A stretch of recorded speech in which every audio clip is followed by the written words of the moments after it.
You're a horrible daughter. My mom's voice thundered through the phone, cutting through the quiet of my apartment. I froze, holding my phone tighter. What are you talking about? You know exactly what I'm talking about, she snapped. After all I've done for you, you couldn't even upgrade me to first class for this trip? What kind of child does that to their mother? I took a deep breath, gripping the counter to steady myself. Mom, I paid for your entire trip, I said evenly, trying to keep my voice steady. Flights, the hotel, the tours, everything. Do you even realize how much time and effort went into planning this? She scoffed. And yet you couldn't do this one small thing to make it special? Honestly, Kristen, I don't know what's wrong with you. Your sister would have done it without a second thought. My name is Kristen, and for as long as I can remember, my mom has made me feel like I'm never enough. Growing up, I was the responsible one, the straight A student, the one who landed a stable career in marketing and saved diligently for my future. My sister, Danielle, was the golden child, warm, charming, and effortlessly adored. This trip to Europe wasn't just a vacation for my mom. It was supposed to be my way of saying, "Look, Mom, I care about you." I thought it might bridge the gap between us, prove to her that I wasn't the selfish, ungrateful person she often implied I was. It had taken years of saving every spare penny, skipping vacations, and living frugally. Flights, accommodations in upscale hotels, guided tours, and even tickets to cultural performances she'd always dreamed of attending. It was all planned meticulously. But none of that mattered now. All she could focus on was the fact that her seat wasn't in first class. Mom, I said carefully, forcing calm into my voice, I thought you'd be happy. It's a beautiful itinerary. You'll have an amazing time. Nodding, Coach, I won't, she spat back. Her words stung, but I refused to let her see it. Well, I hope you enjoy the trip anyway, I said, ending the call before I could say something I'd regret.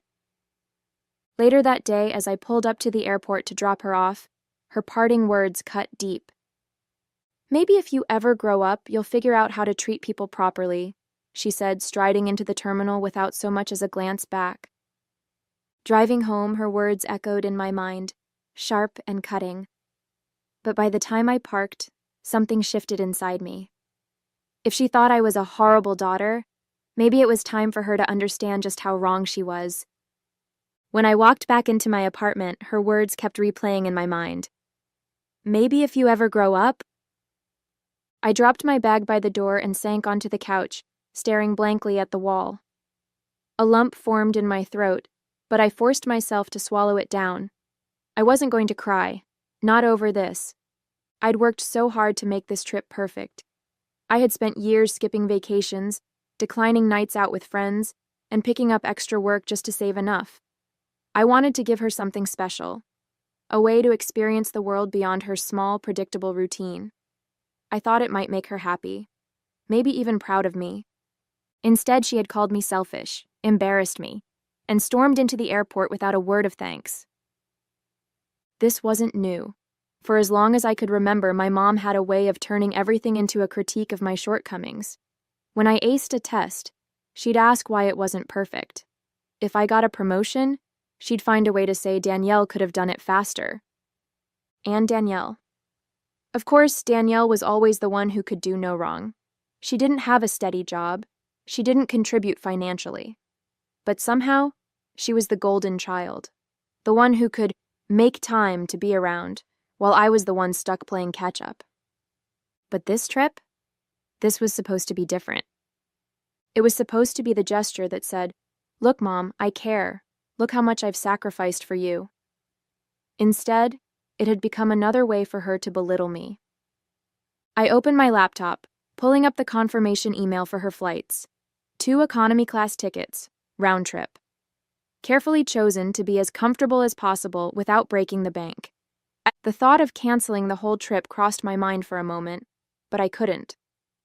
The hotel and tours were non-refundable, and even though she didn't appreciate it, I had put too much effort into planning to let it all go to waste. But then my eyes landed on the return flight. Next to it was a small blue button. Manage booking. Canceling just the return flight wouldn't cost me a dime. It wouldn't affect her vacation at all. She'd still have her dream trip. But when it came time to come home, she'd be on her own. I hesitated, my finger hovering over the mouse. Was this too much? Was it cruel? Her voice echoed in my mind again. You're selfish. Embarrassing. The hesitation disappeared. With a single click, the screen refreshed and a confirmation email landed in my inbox. The return flight was officially canceled. For the first time in years, I felt a flicker of control.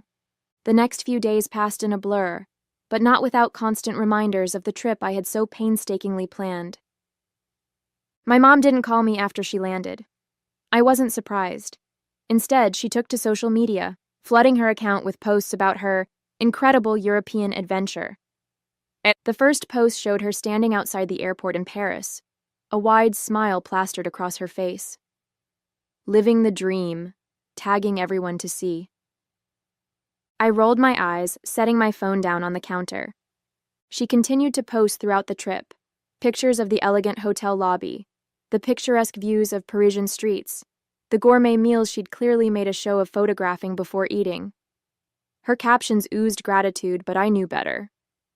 She didn't tag me again after that first post, but the messages were clear. Each one was dripping with an air of smugness. Part of me wanted to confront her, to call her out for the audacity of publicly crediting me while privately calling me selfish and embarrassing. But I stayed quiet, letting her have her moment. Because I knew her real moment was coming. On the fourth day, she posted a video from a luxury dinner cruise. Truly the trip of a lifetime, she said to the camera, raising a glass of champagne.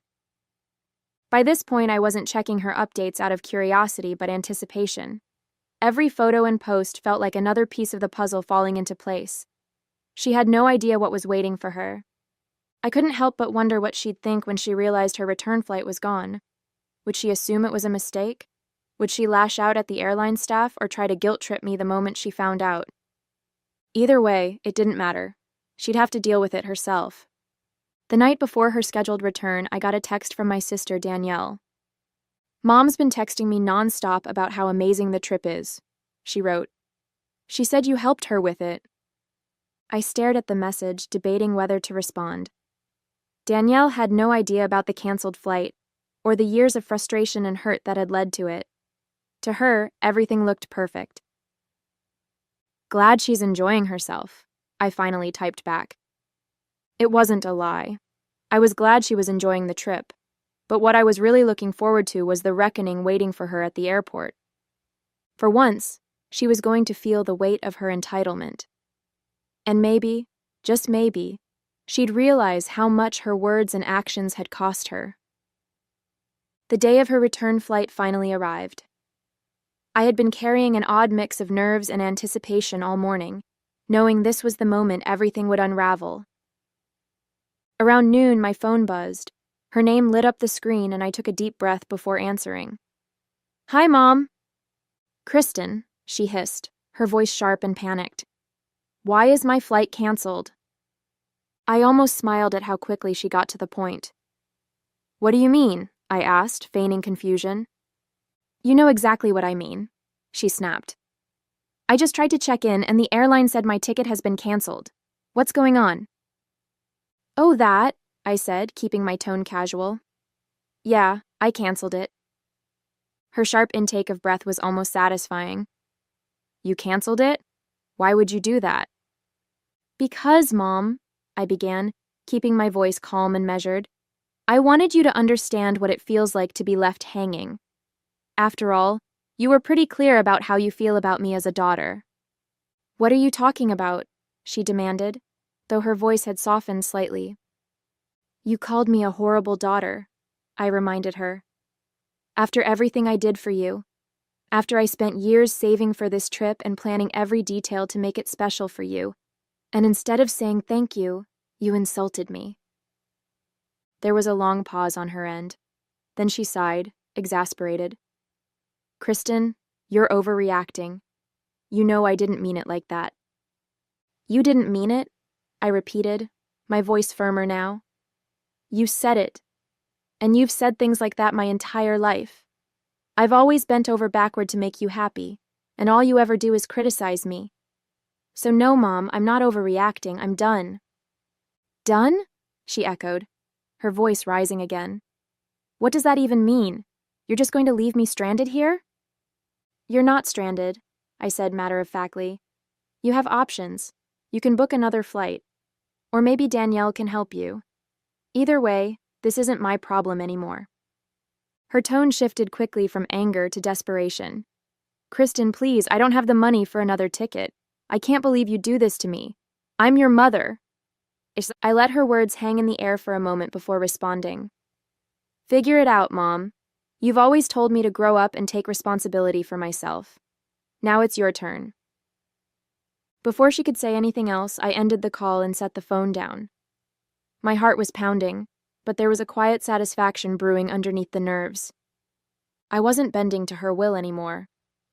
The phone calls and messages started pouring in not long after our conversation ended. Kristen, you can't just leave me here like this, one voicemail screamed. Do you know how humiliating this is? I'm at the airport trying to explain to the staff why my flight doesn't exist, and they're looking at me like I'm crazy. Another one whined. The texts weren't much better. How could you do this to me? What would people think if they knew you abandoned your own mother in Europe? I stared at my phone, unmoved. Each message felt like a desperate attempt to regain control, but they didn't carry the same weight they once did. By the afternoon, her tone shifted. The calls were less frequent, and the texts took on a pleading edge. Kristen, I'm sorry for what I said. I didn't mean it. Please, just help me get home. Do you want me to beg? Fine, I'm begging. I can't afford a new ticket and I don't know what to do. I read the messages carefully, trying to determine if she was being sincere or just manipulating me again. It was hard to tell. After years of emotional tug-of-war, I had learned not to take her words at face value. Still, a small part of me felt guilty. This was my mom, after all. She had given me life, raised me, and supported me in her own flawed way. Did she deserve this? But then I remembered her parting words at the airport. Maybe if you ever grow up, you'll figure out how to treat people properly. The guilt faded. By evening, the desperation in her messages reached its peak. Kristen, I'm sleeping on a bench at the airport. I have no way to get home and I can't stay here. Please, I'm begging you. For a brief moment, I almost picked up the phone, but then I reminded myself why I had done this. This wasn't just about the trip or the canceled flight. It was about the years of dismissal, the constant criticism, the way she made me feel small no matter how much I gave. If I let her off the hook now, nothing would change. Instead, I texted Danielle. Mom's having trouble getting home. If you want to help her, feel free. I'm done. Danielle called me immediately, sounding half annoyed, half concerned. Kristen, what's going on? Mom says you canceled her ticket? I did, I replied calmly. She called me a horrible daughter and treated me like garbage after I paid for this whole trip. I'm done bending over backward for her, Danielle. She can figure this out herself. Danielle sighed. I get it, but don't you think this is a bit much? No, I said firmly. This is exactly enough. The next morning, the texts stopped, and my phone was unusually quiet. For a moment, I wondered if she had managed to figure something out. Maybe Danielle had swooped in to save the day, or maybe my mom had found another way home. Either way, I wasn't going to be the one to check in on her. But then, just before lunch, my phone buzzed again. Kristen, she wrote, I don't know what else to say. I know I've hurt you and I know I've been unfair. I just want to come home. Please. It was the most genuine message I had received from her in years. I sat there staring at the screen, torn between relief and skepticism. Was this an actual apology? Or was it just another tactic to manipulate me? After all, she had said similar things before, only to fall back into old habits once the situation passed. But then I thought about the years of frustration I had carried, the endless attempts to prove myself to someone who never seemed to care. This wasn't just about the canceled ticket. It was about showing her that I wasn't going to let her walk all over me anymore. I took a deep breath and typed out my reply. Mom, I'll book you a flight home, but this is the last time I'm doing something like this for you. If you can't start treating me with respect, don't expect me to keep bending over backward for you. Her response came quickly. Thank you, I'll do better, I promise. I wasn't sure if I believed her, but I booked the ticket anyway. It wasn't about trusting her, it was about giving myself closure. I wasn't doing this for her anymore. I was doing it for me, to end this chapter on my terms. When I sent her the flight details, her gratitude was immediate. Thank you so much, Kristen. I mean it this time. I couldn't help but feel a twinge of satisfaction. For once, I had stood my ground and set the boundaries I should have set years ago. As her return flight approached, I felt a strange sense of calm. No matter what happened next, I knew I had finally taken control of my relationship with her. 2 days later, I waited at the airport to pick her up. I could have let her take a cab home, but something in me wanted to see this through. Maybe I was looking for some kind of closure, or maybe I just wanted to see her reaction face to face. When I spotted her walking toward the arrivals gate, she looked different. Her usual confident stride was replaced with something slower, more hesitant. She clutched her carry-on bag tightly, her expression a mix of exhaustion and... was that humility? Hi, Mom, I said as she approached. Hi, she replied softly, glancing at me like she wasn't sure how to start. The drive home was quiet at first. I could feel the tension in the air, but I wasn't about to be the one to break the silence. Finally, as we pulled onto the highway, she spoke. Kristen, I owe you an apology. I glanced at her, surprised by her tone. It wasn't the begrudging half-apology I had expected. It sounded genuine. For what? I asked, keeping my voice neutral. For the way I treated you, she admitted. You didn't deserve that. You've always worked so hard to take care of me, and I never appreciated it the way I should have. I'm sorry. Her words caught me off guard. I had dreamed of hearing something like this for years, but now that it was happening, I wasn't sure how to feel. Thank you, I said after a pause. I appreciate you saying that. I mean it, she continued. This trip made me realize how much you've done for me over the years. When I was stuck at that airport, I started thinking about all the times you've bailed me out, even when I didn't deserve it.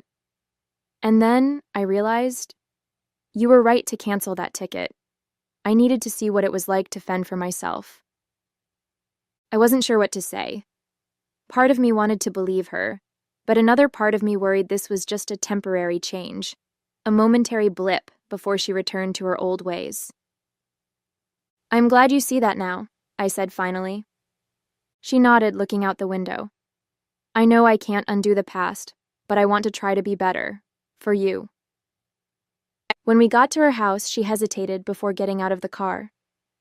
Kristen, thank you for everything.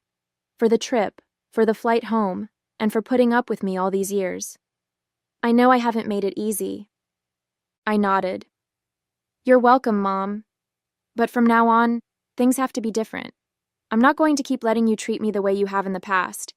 If you want to be in my life, it has to be on equal terms. She gave me a small smile. Fair enough.